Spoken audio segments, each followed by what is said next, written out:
So I think they wanted to call this movie Nice Thief, but it didn't really have the same ring to it as Honest Thief. But anyway, here's the review for Honest Thief. The man is telling the truth. We can take this money for ourselves. Let's do it. Whoa, I'm turning myself in. FBI, open up. What exactly is going on? Honest Thief is the newest Liam Neeson action movie, like 2 years after he said he wasn't making any more action movies, and it is the story of a honest thief who tries to give himself up and turn in all of the money that he stole over 10 years as a bank robber that they call the In-N-Out Bandit, even though he hates that name. Jai Courtney and Anthony Ramos both play two FBI agents that are supposed to be collecting the money and turning in Liam Neeson, and they decide to keep the money for themselves and kill Liam Neeson. Liam Neeson then has to go on the run and kind of becomes a fugitive-esque film where he has to prove his innocence, but also not prove his innocence because he is guilty of certain things, but not other things. It has mostly good acting. It has a lot of well-known actors in it.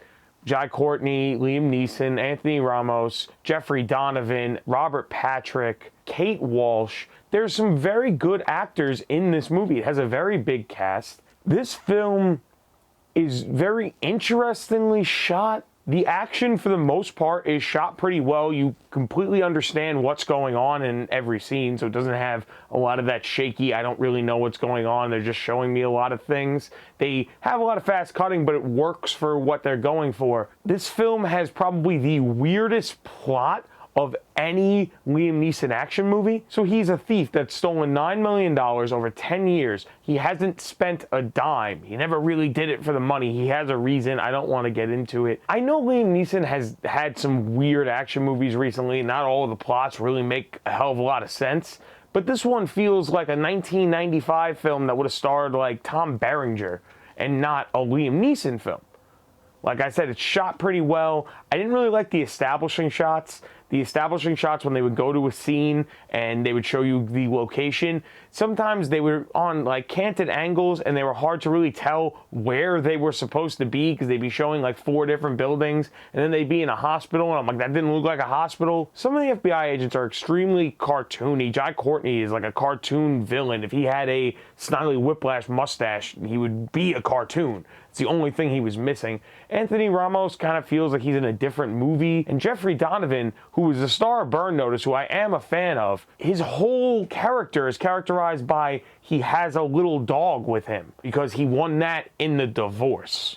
And they just bring it up all the time. And it's supposed to be he's different from the other FBI agents because he has a dog with him everywhere he goes. It's trying to be like The Fugitive, but I think they realized Liam Neeson made Taken 3, which is also like The Fugitive, so they're like, oh no, we can't do that, we have to do something else. So he's an honest thief. I don't understand this movie's plot. I don't know why this film was made. I understand why they released it now. They released it now in theaters because they were hoping more people would watch it. Not a lot of people saw it. I did because I just like going to the movies. It was worth watching. If you see it on TV one day, it's worth just throwing on. But I would not recommend it to anyone. If you want to see something with just a really weird plot, doesn't make sense, with weird characters. The whole reason he's turning himself in is because he falls in love with Kate Walsh's character, who works at the storage locker facility where he hides his money. After they've been dating for a year and he wants to move in with her, he decides he wants to turn himself in. He just wants to make sure he gets visitation rights and a minimum security prison.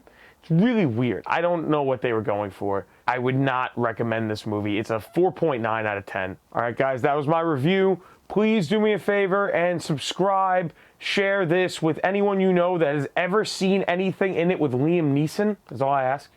That's all I ask. Let me know in the comments what movies you'd like to see me review, any old movies, new movies. I'm always thinking of different ideas for videos, so sound off in the comments below. I'll see you guys next time for another video.